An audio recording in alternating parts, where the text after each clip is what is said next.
श्री कर्पूरी ठाकुर मरणोपरांत उनके पुत्र श्री रामनाथ ठाकुर।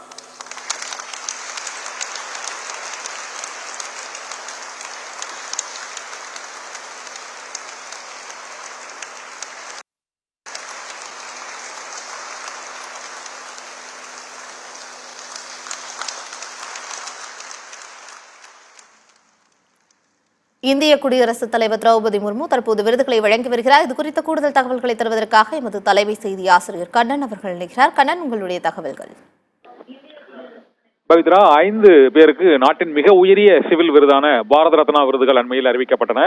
அந்த விருதுகளின்படி LK அத்வானி, நரசிம்ம ராவ் மற்றும் கர்பூரி தாக்கூர், MS சுவாமிநாதன், சரண் சிங் ஆகிய 5 பேருக்கு பாரத் ரத்னா விருதுகள் வழங்கப்பட்டன. அந்த விருதுகளை வாங்குவதற்காக அவர்களது குடும்பத்தினர் தற்போது இந்த விருதுகளை வாங்குவதற்காக வருகை புரிந்திருக்கக்கூடிய அந்த காட்சியை டெல்லி விஞ்ஞான் பவனில் அந்த விருதுகள் வழங்கப்பட்டு வருகின்றன. குடியரசுத் தலைவர் திரௌபதி முர்மு 5 பேருக்கும் பாரத் ரத்னா விருதுகளை வழங்கி கௌரவித்துள்ளார்.